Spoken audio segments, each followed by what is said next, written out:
Olá pessoal, boa noite, tudo bem? Estamos iniciando mais uma live semanal.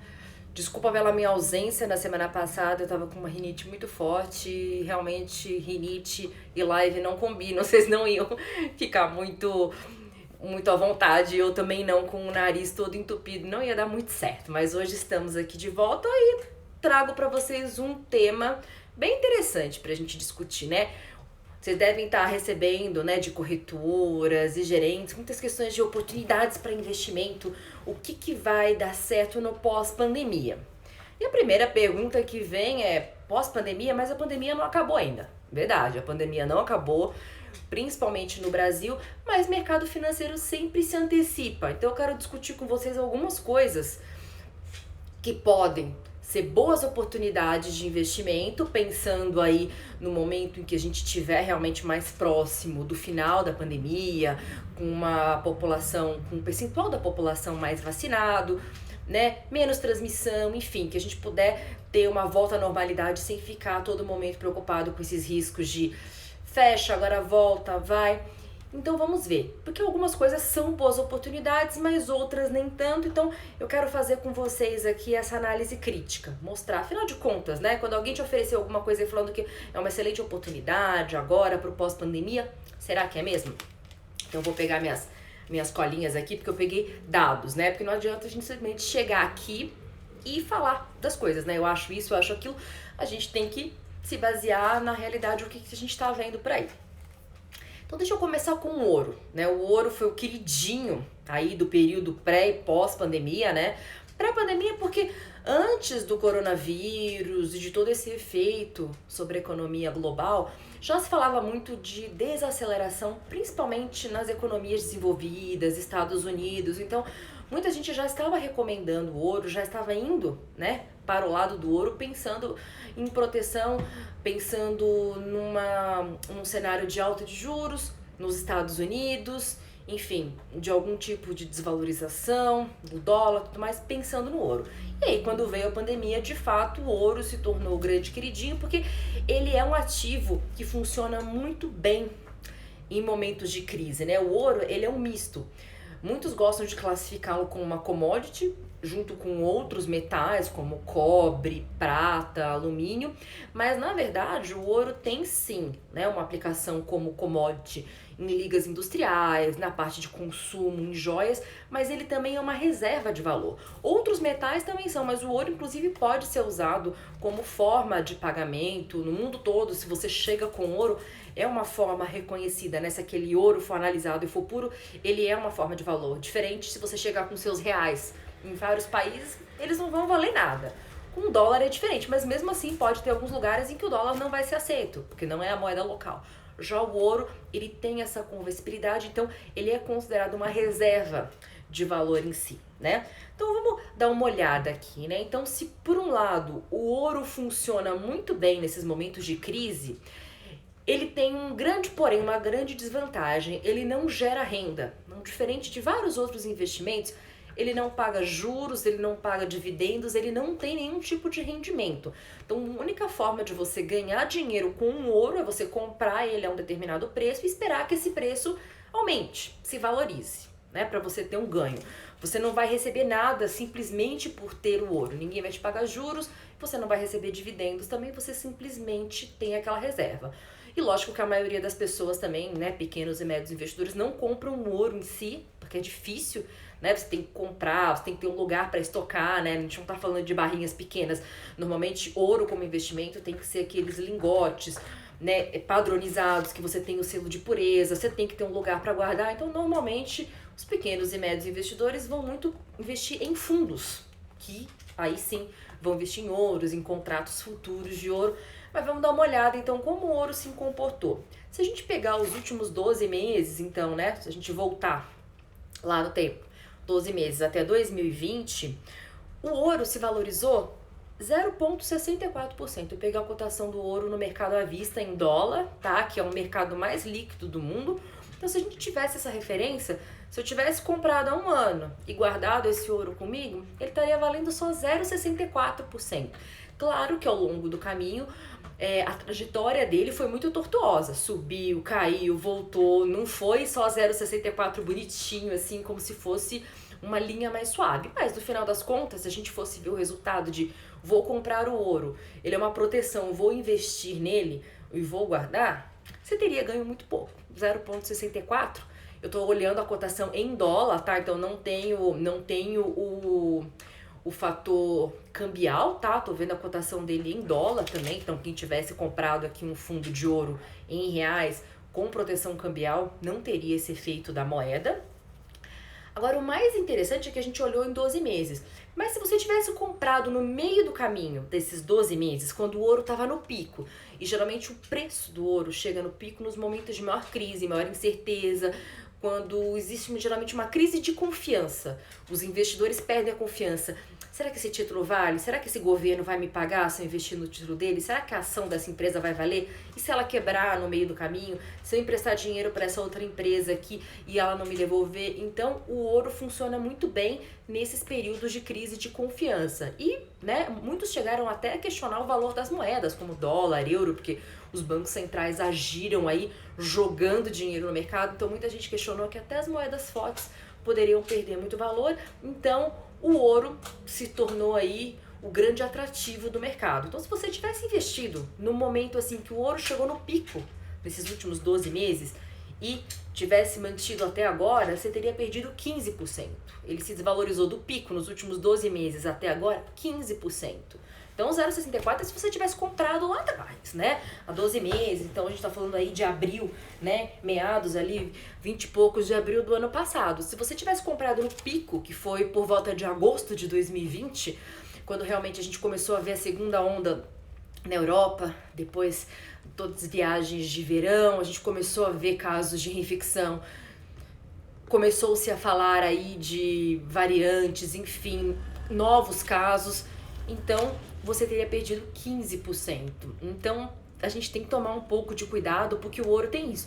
Como a gente não tem outra fonte de rendimento dele, nem juros, nem dividendos, nem nada, você pode micar com ele na mão, né? Ele pode ser um ativo muito caro de você carregar. Se você pensar no ouro como uma opção para um investimento mais maciço mesmo, você de fato quer colocar muito dinheiro, você pode acabar perdendo. Então aí, quais seriam duas alternativas se você pensasse no pós-pandemia? Primeiro é aquele velho ditado, né? O gato escaldado tem medo de água fria. Então, você deve pensar, olha, pode ser que venham outras crises. É muito provável, porque a economia é cíclica. Então, dessa vez a gente teve uma crise sanitária, mas nada impede que a gente tenha outras crises econômicas, como as que aconteceram no passado. Então, o ouro é uma boa forma de proteção. Então, você pode pensar, eu quero manter sim o ouro na minha carteira como uma forma de me proteger para eventos futuros. Então, aí no caso, se o ouro serve como proteção, não é para você colocar um percentual muito alto da sua carteira, né? Se é para proteção, você tem que carregar sempre um pouquinho ali. Então, você pode definir, eu quero, por exemplo, ter 5%, 10% na minha carteira em ouro, e aquele ouro sempre vai ficar ali. Provavelmente, em alguns períodos, você vai perder dinheiro com ele, principalmente nos períodos em que a economia estiver indo bem, tanto aqui quanto no mercado internacional, os investidores estiverem mais otimistas, você não vai ganhar dinheiro, mas é aquela reserva que vai estar ali. Em outros momentos de crise, o ouro provavelmente vai se valorizar e você consegue, com isso, equilibrar um pouco o rendimento da sua carteira como um todo. Agora, se de fato você quer fazer apostas com ouro, você quer colocar uma quantia mais elevada, aí você tem que fazer o que a gente chama de trades táticos, que é basicamente escolher a hora que você vai operar. Então, tem que ter sangue frio para, no momento que tudo tá indo bem e te apresentam outras alternativas maravilhosas, você ter o sangue frio para falar, não, eu vou comprar o ouro agora, tá na baixa mesmo, não espero uma crise, mas segura ele. E no momento da crise, quando tiver o estresse no máximo e a demanda pelo ouro aumentar, você tem a coragem de vender e aí sim ganhar um belo dinheiro com ele também, tá? Então isso se você realmente quiser ter um percentual maior em ouro, mas aí tem que tomar cuidado também, porque esse dinheiro, enquanto estiver parado no ouro, não vai render. Agora, se você quiser apenas ser um investidor mais cauteloso e diversificar a sua carteira, o ideal seria ter um percentual menor, tá? Para eventuais momentos de crise, ele servir ali como a âncora que te segura ali, que não deixa a sua carteira afundar de vez num momento ruim. tá bom? Mas isso não vale só para o pós-pandemia, isso é uma característica do ouro em geral, né? Então, justamente por ele não gerar nenhum tipo de rendimento, não é uma alternativa muito interessante para você ficar mantendo na carteira ali num percentual mais alto, tá? Vamos falar sobre commodities também, né? Vamos falar da parte de commodities metálicas. Esses dias eu até postei um story falando sobre o efeito que a valorização das commodities tinham tido em algumas ações, né? Então, quando a gente fala sobre commodities, realmente é difícil você investir direto em commodities, né? Vamos pensar nas commodities metálicas, por exemplo, como minério de ferro, esses outros minérios, além do ouro, como a gente falou, prata, cobre, zinco, as commodities alimentícias também, né? Milho, soja, carne bovina, né? A forma de você operar diretamente com as commodities, se você não é do meio agrícola, você não vende esses produtos, você não opera com eles, é por meio de contratos futuros. Mas esse tipo de operação é muito complexo. Eu já comentei aqui em alguns casos que operações com contratos futuros e derivativos, eles podem ser muito atrativos. Se você acertar, você consegue ganhar bastante investindo pouco, mas se você errar, você acaba perdendo mais do que você originalmente pensou em investir. Então tem que ter muito cuidado, alguns contratos exigem um valor maior, hoje em dia já está bem mais acessível, mas tem alguns contratos ainda que exigem valores maiores, você tem que fazer ajustes diários, então às vezes você tem que ficar colocando ali margem, que a gente chama, né? Então colocando ações ou colocando mais dinheiro, títulos públicos ou alguma coisa, então não é o ideal. Normalmente não costuma-se, né, a maioria dos agentes aí das corretoras os gerentes não oferecem isso. Tem muitos cursos ensinando como faz, mas em geral, quem te atende na corretora e no banco não vai te oferecer isso, porque o risco é grande, principalmente de você perder dinheiro, e é um tipo de operação muito complexa. Então só, né, se você fizer lá a sua análise de perfil de investidor e você é uma pessoa que está acostumada, é que geralmente eles vão te oferecer isso. Mas como que você pode se beneficiar? Se você acredita aí, né, as commodities estão se valorizando, o que eu posso me beneficiar no pós-pandemia, né? Com essa semana a gente teve dados da economia dos Estados Unidos e da China crescendo bastante. Tudo bem que a gente parte de uma base menor do ano passado, que foi muito influenciada pelo coronavírus e pelas restrições que vieram a primeira vez, a gente não estava acostumado, de repente tudo fechou-se, teve aí um abalo também na cadeia mundial de suprimentos, que agora já está mais restabelecida, todo mundo aprendeu o modus operandi com o corona, e a gente está vendo uma valorização muito forte. Então, o que a gente poderia se beneficiar? Então, peguei 2 exemplos aqui das commodities que são as das mais conhecidas. Minério de ferro e petróleo. Então, vamos comparar esses 2 casos e a influência do preço dessas commodities em ações da Bolsa Brasileira também. Então, vamos pegar um exemplo aqui. Então, minério de ferro. Peguei. Nos últimos 12 meses, se a gente pegar a cotação na Bolsa Internacional do minério de ferro, ele se valorizou 91%. É muita coisa. Então, praticamente dobrou de preço. Se a gente pegar, então, como que tava. Lembrando que agora, 12 meses para trás, a gente tava lá no pico, né? Do começo da pandemia, quando tudo começou a fechar, ninguém sabia direito, havia muito medo, ninguém sabia lidar direito com isso, então a gente parte de uma base muito baixa, né? Tudo praticamente parou, né? Então, o minério de ferro se valorizou 91%. A grande produtora de minério de ferro no Brasil é a Vale. O que aconteceu com o preço da Vale neste mesmo período de 12 meses? Se valorizou 143%, gente. Então, mais do que dobrou. Dobrou e quase subiu mais da metade disso. Então, foi uma valorização muito alta também. A gente saiu lá da base, depois que a bolsa tinha caído muito em março e abril. Então, a gente partiu de um ponto muito baixo e agora a Vale tá na alta. Né? E o que pode explicar isso, né? Então, a Vale foi beneficiada duplamente. Primeiro, porque o preço do minério de ferro subiu muito e porque ela é uma grande exportadora. Eu peguei o relatório de 2020 em que a Vale detalha as vendas dela. Então, se a gente pegar, a Vale trabalha com outros minérios, além do minério de ferro também, ela tem negócios também de hidrovia, ferrovias, mas o grande negócio dela é o minério de ferro e as pelotas de minério de ferro.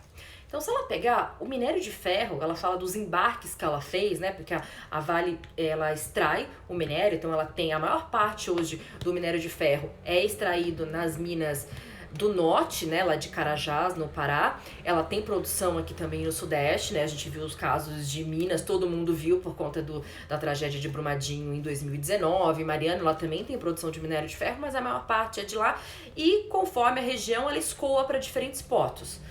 Então, no relatório da Vale, ela diz que apenas 8% da produção dela é destinada ao Brasil. Então, a gente entende, né, ela coloca lá o grande destinatário aí é a Ásia, entre China, Malásia e Japão. Ela exporta para o Oriente Médio e outros países, mas os nossos grandes compradores estão ali na Ásia, com destaque para a China. Então ela foi beneficiada porque o produto que ela vende aumentou de preço e é um produto que ela vende em dólar. Então, com a valorização do dólar em relação ao real, quando ela consolida a receita dela aqui em reais, ela publica os balanços em reais, o resultado é fantástico, né? A gente sai aí de um dólar, né, que no final, pré-pandemia, estava num nível que não chegava a 4 e pouco, e de repente passa, né, a gente chegou em picos aí que quase bateu R$6. Então a Vale foi duplamente beneficiado, que mostra que por que a ação dela se valorizou mais até do que o minério de ferro, né? Porque além de vender um produto que vale muito mais, ela tá vendendo em dólar. Lógico que ela também tem muita dívida em dólar, porque a dívida em dólar normalmente é mais barata em termos de taxas de juros, mas para a Vale tudo bem, porque ela tem a receita, né? A maior parte da receita dela em dólar também. Então isso fica muito bem casado. Então dá para ver isso direto no preço da ação, né? Lógico que ela já subiu muito, não sei, é difícil imaginar que daqui a um ano ela tenha se valorizado mais 143%, mas com a recuperação da China, se o minério de ferro se mantiver num patamar parecido com esse e o dólar também não despencar, a gente vê um momento muito favorável para a Vale, né? Porque se a gente for comparar, é difícil o dólar aqui cair muito. Lógico que ele não tá mais nos patamares próximos de 6, ele tá aqui trabalhando na casa de 5,50, às vezes cai um pouco menos.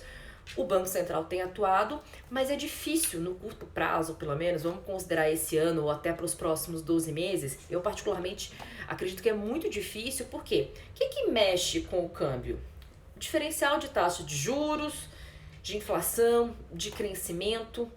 Então o que acontece? Diferencial de taxa de juros, a gente está aumentando os juros aqui. Os Estados Unidos, né, tá mais ou menos ali no 0 a 0, mas a gente vê alguns juros longos subindo já. O equivalente a Selic deles não tá subindo, mas os juros de 10 anos estão num patamar mais alto. Então, assim, o nosso juro não tá tão mais alto que o deles assim, né? Principalmente em termos reais, porque se a gente pegar a nossa inflação aqui tá muito mais alta que a de lá. A inflação de lá roda em média em torno de 2% ao ano, pode passar um pouquinho mais o Banco Central de lá já deixou claro também que não vai mexer nos juros por causa disso, já que no Brasil a gente está com uma inflação aí acumulada nos últimos 12 meses de IPCA, chegando nos 6%. O IGPM, que inclui aí esses efeitos do atacado também, de mercado imobiliário, tá muito mais alto. Então, assim, o diferencial de juros joga contra o Brasil, de inflação joga contra. O nosso juro não tá muito mais alto.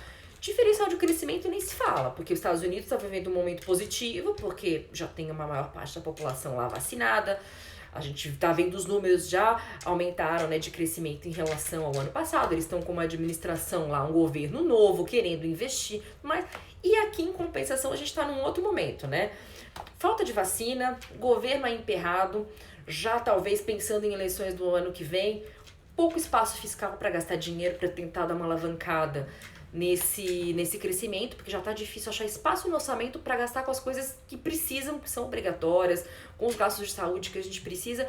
Então é difícil ver o dólar despencando, né? Só se acontecer alguma coisa mundialmente, os Estados Unidos desacelerar, acontecer alguma coisa lá e o dólar se desvalorizar mundialmente, aí a gente veria sim por consequência, mas o fato do Brasil se descolar positivamente em relação aos Estados Unidos é difícil. Então, o impacto, pelo menos do câmbio para a Vale, não parece ser muito negativo. E as empresas também, né, que têm receita em dólar, elas procuram travar. Então, se ela já tem contratações feitas em dólar para o minério de ferro, ela pode travar tanto o preço do minério quanto, né, do dólar também aqui para fazer a conversão para reais. Então, a Vale parece ser uma das empresas aí que vai se beneficiar no pós-pandemia. Talvez a ação dela não vá se valorizar tanto quanto já se valorizou, porque é uma antecipação, então uma parte do mercado já começou a ver isso, já começou a pensar, poxa, vale a pena, né? Afinal de contas, minério de ferro se valorizando, dólar favorável e tudo mais, mas não parece ser um cenário que vai mudar tão drasticamente. Em compensação, outra commodity muito conhecida, o petróleo, em relação à Petrobras. Vamos dar uma olhada qual que foi o efeito. Então, nos últimos 12 meses, se a gente pegar o petróleo do tipo Brent, né, que é uma referência mundial, ele se valorizou 86%. Então, vocês lembram, né, que o ano passado teve uma época que eu até publiquei aqui também, os contratos futuros ali de petróleo despencaram, né? Tinha uma época ficou negativo quando a data que vencia o contrato, porque o pessoal não queria ter que receber o petróleo. Tinha gente que não queria, porque não tinha como. Eles continuavam drenando, né? Porque se você não pode simplesmente ir lá fechar a torneirinha do poço de petróleo, não é assim que funciona. Então o pessoal continuava drenando o petróleo dali e não tinha demanda para aquilo. Então, um ano depois a gente vê que o petróleo se valorizou 86%. Em compensação, a ação da Petrobras, a Petri 4, em 12 meses, se valorizou 49%. Então foi quase a metade do valor aí que subiu, né? Mas se comparar com a Vale, por exemplo, que subiu 143%, foi muito pouco. Então o que aconteceu? Poxa, o minério de ferro subiu 91% e a ação da Vale valoriza 143%. O petróleo valoriza 86%, por que a ação da Petrobras sobe só 49%?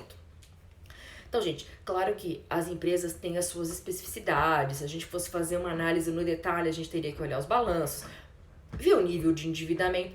Mas uma coisa que pesa muito aqui é que a Petrobras, ela tem um produto aqui, então, né? Ela faz a extração do petróleo e depois ela refina para conseguir retirar ali os derivados, né? Gasolina, diesel, gás natural, gás liquefeito de petróleo, tudo mais. Só que enquanto que a Vale exporta 92% ali do minério de ferro dela, na Petrobras, essa produção, então ela tira o petróleo e é o que ela retira dos derivados dela, cerca de 2/3 da produção é destinada ao mercado interno. Então a gente já não tem mais tanto o efeito do dólar. E embora a cotação internacional, aumentou o preço do petróleo, aumentou o preço da gasolina, a gente esteja vendo a influência disso no posto, no dia a dia, não é na mesma magnitude que a Vale, a gente não tem as duas, porque o produto da Petrobras é negociado aqui. E numa live que eu fiz aqui específica, a gente sabe que a Petrobras não repassa na cabeça as variações de preço. O último presidente até tentou, teve a rusga ali com o Bolsonaro, saiu, colocou outro. Então, de tempos em tempos, a gente tem, né, alguma administração da Vale ali que tenta seguir essa política internacional de repassar mais rápido.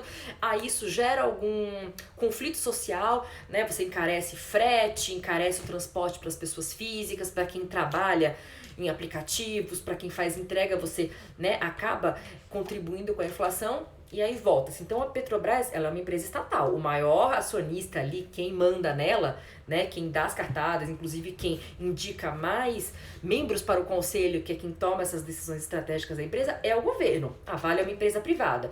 E ela está negociando minério de ferro, pessoa física não compra, você não vai comprar minério de ferro. Ele é a matéria-prima base para o aço, mas você vai ver o aço tudo indiretamente, né, quando você comprar um carro eletrodoméstico, na construção civil, você não negocia o minério de ferro. A Vale não vai vender diretamente para você. A Petrobras está um pouco mais próxima, ela não chega a vender o petróleo direto, mas ela refina, ela vende a gasolina para os postos, ela vende o diesel, ela distribui o gás natural, o gás liquefeito de petróleo, o gás natural, então ela está muito mais próxima da gente. Esse impacto é muito mais direto. Então a Petrobras não tem a mesma margem de manobra de repassar de uma vez essas alterações na cotação do petróleo, e ela vende muito no mercado local aqui. Então, talvez isso possa explicar em parte. Lógico que o mercado sempre vê com melhores olhos uma empresa privada, então aqui eu também não estou falando de o que é melhor para a população, o que é melhor para a inflação, mas do ponto de vista do investidor, e você com certeza também pensaria assim, ao colocar seu dinheiro, você prefere colocar num lugar em que você entende que o negócio tem uma política que vai seguir o mercado, que vai ser mais racional, ou colocar com um sócio que de vez em quando resolve seguir umas políticas que não fazem muito sentido, perder dinheiro por alguma causa que ele acredita, e depois ele muda e resolve jogar o preço lá e perder consumidor. né? Eu falei tudo isso na live, que até tá aqui no IGTV, sobre quando começou essa rusga aí com o ex-presidente da Petrobras. Então, a gente tem que tomar muito cuidado com a nossa visão como consumidor, de ficar revoltado com o preço do petróleo tá caro e a Petrobras repassar isso, do lado do investidor. Então, a Vale tem essa digamos assim, vantagem. Eu já ouvi muitos gestores, até o Luiz Stuberger do Verde falou que ele não queria investir em Petrobras justamente por isso, porque não é surpresa nenhuma quando o governo dá uma de louco e faz essas coisas, mesmo troca a presidência, fala que não vai seguir o mercado, a política de preços de mercado e vai segurar para não gerar conflito com os consumidores, não gerar esse estresse social todo, né? Tem isso. Então tem alguns gestores que não gostam, e normalmente os investidores grandes, institucionais, não gostam desse tipo de coisa. Então a Petrobras sempre tem uma leve desvantagem em relação à Vale, mesmo também operando com commodities. Então a gente vê que mesmo se a commodity sobe, a Vale acaba se beneficiando muito mais do que a Petrobras num cenário parecido. De novo, a gente teria que ver ali no detalhe, olhar, mas se a gente for considerar assim, uma análise mais macro, se você quiser escolher uma das duas, talvez você vá preferir uma empresa, se você quer operar com commodities, talvez seja melhor você operar com empresas privadas, empresas que de fato tenham aí uma administração que vai seguir preceitos de mercado e não vai ter sempre uma intervenção do governo, tá bom? Outra coisa interessante que eu também queria falar, mercado imobiliário, fundos imobiliários também, né? Interessante a gente olhar aqui, porque às vezes você olha o IFIX, que é o índice aqui, né? Então a gente tem, por exemplo, o Ibovespa, que é o índice com as ações mais negociadas na bolsa, e a gente tem o IFIX, que é o índice com os fundos imobiliários mais negociados em bolsa. Então se a gente olha o índice e fala, nossa, o mercado tá ótimo, mas aquilo ali é um balaio de gato. Eu vou falar pra vocês os detalhes aqui, a gente pega, tem um monte de tipo. Então às vezes a gente olha só o índice, é como o Ibovespa, você olha, parece que tá ótimo, mas se você olhar no detalhe, tem coisa que tá boa, tem coisa que tá mais ou menos, tem fundo que caiu bastante, então você tem que tomar cuidado, não é qualquer fundo imobiliário, tá? Então vamos pegar um exemplo aqui, ó. O IFIX, então, né, que é o índice dos fundos imobiliários. Nos últimos 12 meses, ele se valorizou 9,5%. Então você fala, poxa, foi bem, né? Dado aí como é que tá a Selic, que tava em 2%, agora tá em 2,75%, né? Poxa, 9,75% foi bem, né? Então vamos dar uma olhada, né? Como eu falei, ele é composto pelos fundos mais negociados. Então, se a gente pegar os 3 fundos que mais têm peso, são da mesma gestora, que é a Kinea, né? É o Kinea Índice de Preços, Kinea Renda Imobiliária, 2 Kinea Renda Imobiliária. Então, eles juntos, esses 3 fundos, representam 14,5% do índice. Peguei esse dado atualizado lá na B3, que é a bolsa, né, que constrói esse índice também, como ela constrói o Ibovespa. Só que o que acontece? O primeiro fundo, que é o Kinea Índice de Preços, ele não é um fundo que investe em imóveis, ele é um fundo que a gente chama de papel. Ele compra CRIs, Certificados de Recebíveis Imobiliários. Então, ele investe em dívida atrelada ao mercado imobiliário.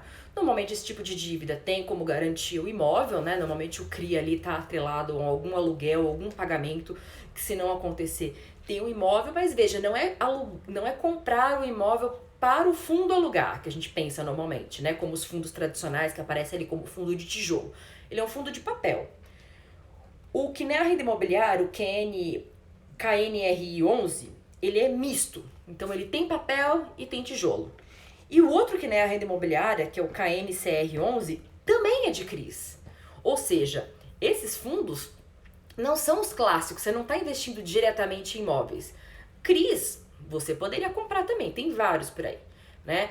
O fundo vai ter a mesma vantagem fiscal de você não ser tributado, a única questão é que você delega para alguém escolher quais CRIs. Mas, teoricamente, por ser renda fixa, você poderia fazer isso. O valor desses CRIs não é alto, é diferente de, não tenho dinheiro para comprar um imóvel. Eu vou entrar aqui, eu não vou ter dinheiro para comprar vários imóveis, né? A ideia que se vende por trás do fundo imobiliário é você diversificar também. Com um valor menor, você consegue comprar ali uma cota e aquilo representa um percentual de vários imóveis. E olha só que interessante, né? O primeiro fundo aqui, o Kinea Índice de Preços, que é o KNIP11, ele se valorizou 6,1%, né? Então, dá para perceber que tanto a cota dele quanto os rendimentos que ele paga mensalmente se valorizaram. Já o segundo fundo, que é o Kinea Renda Imobiliária, o KNRI 11, se valorizou só 0,05% nos últimos 12 meses. E aqui a gente vê que a cota dele se valorizou mas os rendimentos que ele paga mensalmente estão mais ou menos estáveis. E o terceiro fundo, que é o KNCR11, ele desvalorizou 0,31%. Então você vê que o segundo e o terceiro ali ficaram mais ou menos de lado, né? Um subiu 0,05, outro caiu 0,31. E no caso desse último também a gente vê que a cota e os rendimentos estão estáveis. Então, né, não fede nem cheira. E você vê que esses três são 14,5%. Então, os três que têm mais representatividade hoje no IFIX não são fundos de tijolos, que compram os imóveis. Eles estão investindo em ativos, né, em papéis de dívida, CRIs, atrelados ao mercado imobiliário. Isso não foge da definição, a gente já falou que para você ter um investimento imobiliário, né, o fundo pode investir tanto em imóveis, que é o mais comum, quanto em dívida atrelada e até mesmo ações de empresas relacionadas. Então, empresas que são construtoras, administradoras de imóveis, né? O clássico é a gente ter esse fundo de tijolo mesmo, de ter os imóveis. Vamos dar uma olhada em outros fundos, então, pra gente dar uma, né, pra gente ver o que tem nesse balaio de gato aqui.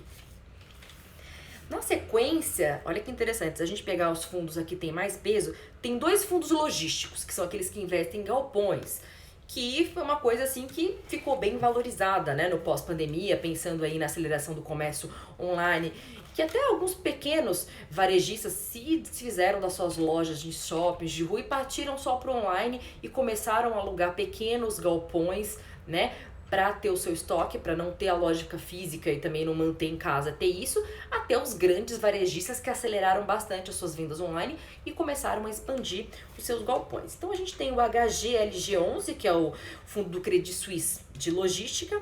Nos últimos 12 meses ele caiu 4,86.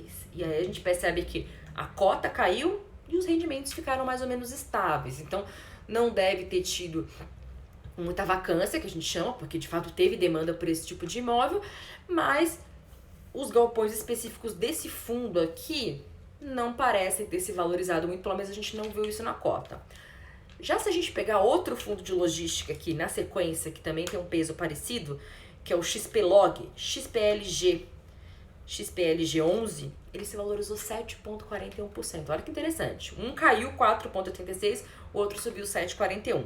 E aí, nesse aqui, a gente viu a cota se valorizando, então provavelmente, né, os ativos que tem ali dentro, os galpões se valorizando e os rendimentos estáveis. Então, vocês viram que cada fundo é um fundo, tá todo mundo dentro do IFIX ali, do índice. Se você olhar o índice no ano, parece tudo bem, subiu 9,5%, mas cada coisa ali de um jeito.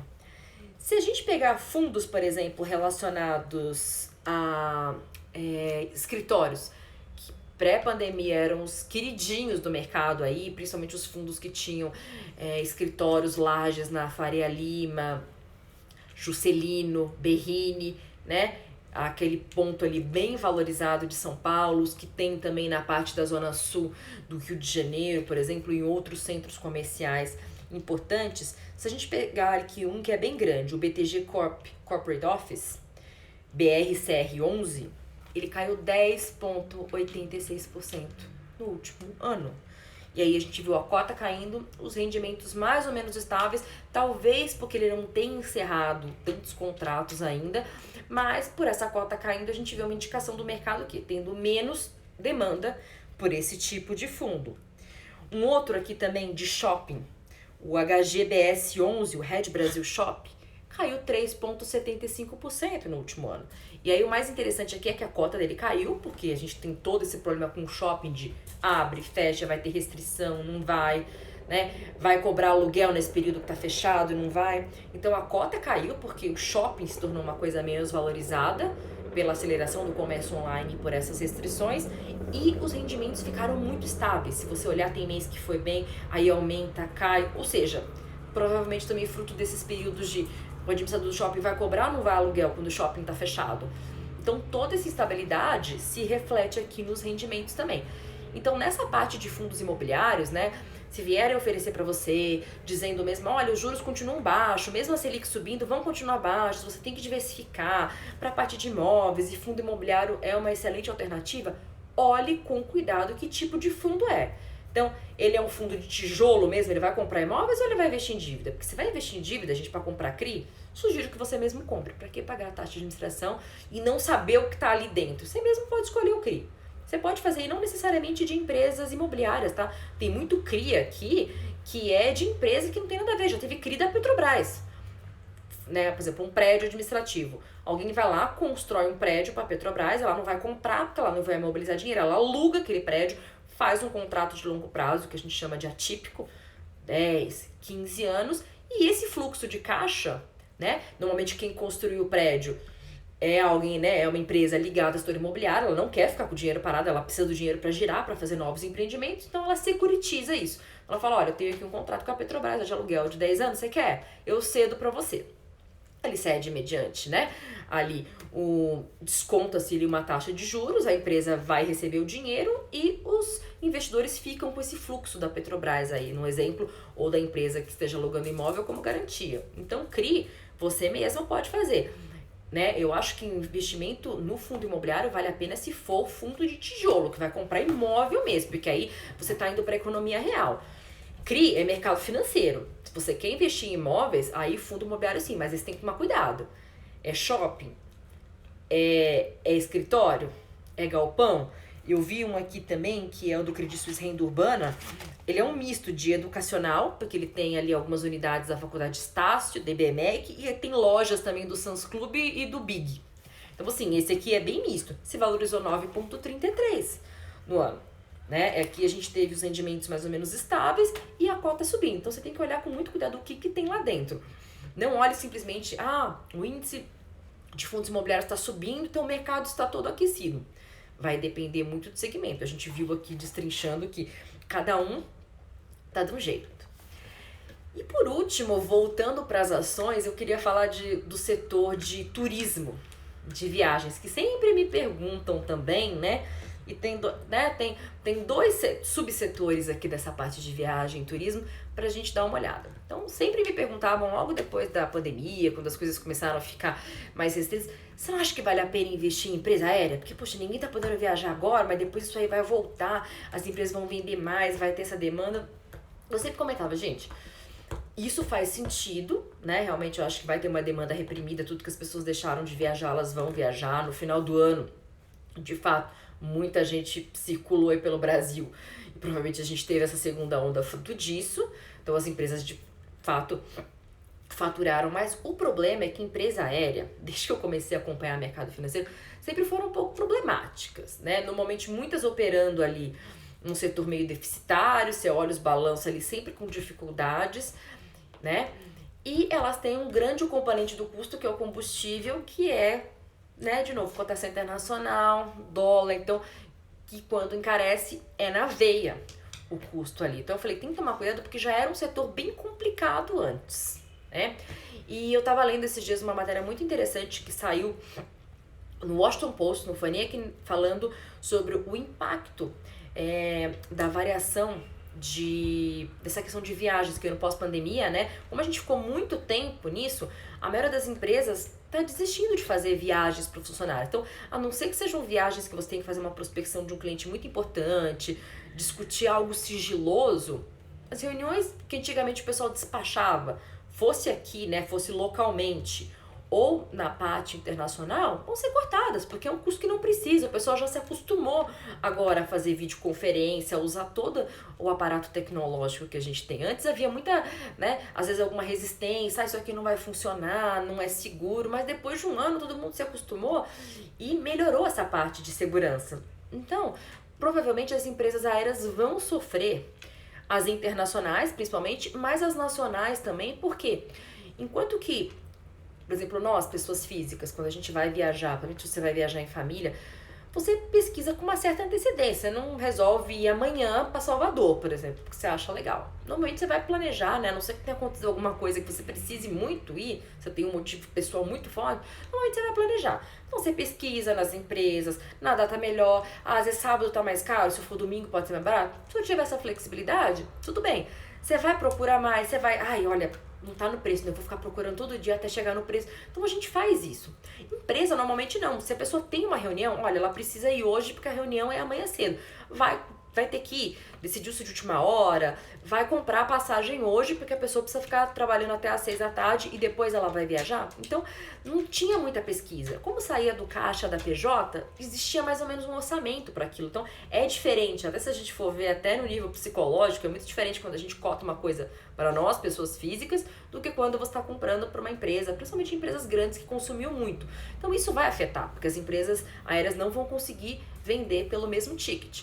Isso vai afetar principalmente empresas que, por acaso, ofereciam uma classe executiva ou semi-executiva, alguma coisa um pouco melhor ali, né, aquela econômica premium e tal, vão pouco sofrer com isso, porque esse tipo de passageiro vai ser menos frequente. Talvez, né, eu também imagino que a gente vai ter mais passageiro turismo por conta desse período todo, que muita gente ficou em casa, que evitou se locomover para não se expor, porque talvez não tivesse dinheiro, estava precisando segurar para o que era mais essencial. Então, se a gente olhar hoje, por exemplo, olha que interessante, a ação da Azul.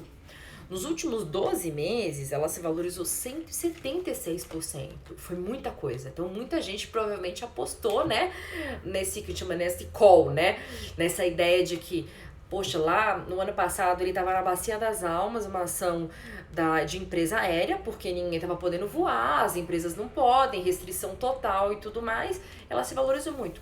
Mas se a gente pegar nesse ano agora, 2021, no começo ali de março, entre o dia 8 e o dia 9 até hoje, essa ação se valorizou 9%. Então, a maior parte dessa valorização veio lá de trás, já aconteceu. Então, provavelmente não é uma coisa que vai aumentar demais agora, né? As empresas aéreas passaram por esse momento pior, com certeza, né, depois que passar, né, essa maior parte de restrições, a gente tiver mais gente vacinada e mais segurança, vão retornar, mas não ao mesmo patamar, pelo menos não os viajantes executivos. Talvez a gente tenha mais viajantes de turismo, e aí isso vai ter um impacto na receita, e essa questão do custo do combustível em dólar para eles também, que é muito caro. A ação da Gol, nos últimos 12 meses, se valorizou 90%. Se a gente pegar esse período agora aqui de março de 2021 até abril, a valorização foi de 18%. Então, ambas se valorizaram bastante, mas a maior parte desse movimento já foi. Agora, se a gente pensar em turismo, não só na parte aérea, mas se a gente pensar turismo na experiência, pacote, incluindo voo, estadia, passeios, um papel que tem chamado bastante atenção é a CVC. Antes da pandemia, ela já tinha sido desvalorizado por problemas específicos, ela teve que fazer algumas revisões dos balanços ali, então teve que apurar algumas perdas que não tinham sido devidamente apuradas. Ela teve a questão da quebra da Avianca no Brasil, que era a maior parceira dela, então ela teve que remarcar muitos voos e arcar com esse prejuízo, né? E antes disso, ela também já tinha tido aquela questão dos vazamentos de petróleo no Nordeste, que muita gente cancelou. Vocês lembram? Muita gente cancelou viagem pro Nordeste quando estavam com aquelas manchas de óleo nas praias e ninguém conseguia, né? As manchas estavam chegando ali até na areia. Então ela já tinha sofrido com essas três questões. E aí a pandemia parece ter sido a pá de cal. Mas por ser uma empresa grande que tinha caixa, ela conseguiu passar por esse período. E se a gente olhar, nos últimos 12 meses, ela se valorizou 58%. Então ela já tinha caído bastante. Na hora que começou ali a pandemia, março e abril do ano passado, ela caiu mais ainda. Então, ela subiu bem menos do que a Azul e a Gol no período. Mas se a gente pegar a valorização dela neste último mês, então do começo ali de março até agora, foi 48%. Então, vocês percebem a diferença? É uma coisa bem sutil, né? Se a gente olhasse só o número fechado, as aéreas tiveram um resultado muito melhor. Mas será que daqui pra frente, se a gente pegar a tendência, elas estão se valorizando mais devagar? A CVC subiu menos, mas ela tá acelerando mais no curto prazo. Se a gente olhar o movimento mais recente, não significa que a gente não possa ter uma inversão. Mas olhando ali, a CVC não tem diretamente esses problemas ela tem a questão do custo das passagens aéreas, mas para ela, se as passagens forem mais baratas, ela não lida, a maioria das vezes, com passagens executivas. Ela tá lidando com passagem para pessoa física. Para ela, se ficar mais barato, melhor. Hotéis também que ficaram fechados nesse período, provavelmente ela vai conseguir montar pacotes melhores.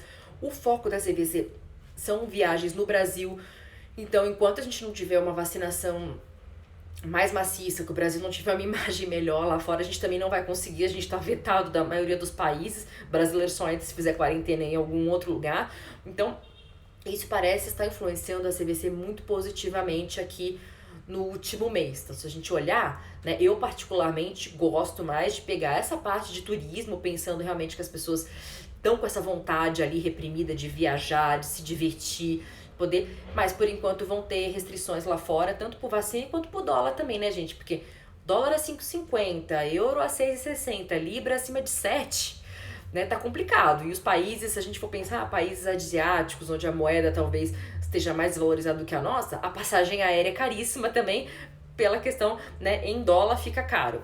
Então, a gente está muito restrito à viagem aqui, né? Muitas pessoas fizeram viagens de carro mais próximas para fazer uma viagem melhor aqui, se você quer se deslocar e tudo mais. Pode ser que a CVC tenha um pacote que agrade, então pode ser algo que está influenciando o preço. Então eu prefiro ver essa parte de turismo, porque empresas aéreas já tem uma situação complicada, não é a Azul, não é a Gol, a TAM não tem mais ações negociadas aqui, também está enfrentando um processo de recuperação judicial nos Estados Unidos. Então elas são muito complicadas, normalmente são empresas que trabalham ali no limiar do lucro-prejuízo, então eu prefiro ficar com a parte de turismo e vamos ver se os dados que eu trouxe até agora vão confirmar essa tendência. Espero que vocês tenham gostado, né? Eu quis trazer um pouco aqui essa visão crítica, né? Então, quando vocês pensarem em alguma coisa, isso aqui é um super negócio para o pós-pandemia, eu acho que isso aqui vai ser uma tendência, tente olhar várias facetas, sabe? Não olhe só o negócio é bom, mas o negócio é bom por quê? Vai se valorizar? É mercado interno? É mercado externo? Tem influência do dólar? Tem alguma commodity, por exemplo, alguma coisa que está fora do controle? Tem um órgão, por exemplo, o governo é cotista ali dentro? Ou tem o governo é um grande acionista ali dentro? Ou é uma empresa que é controlada por algum grupo grande familiar e você como acionista ali talvez não vai conseguir influir nos cursos, né, no que essa empresa vai decidir fazer.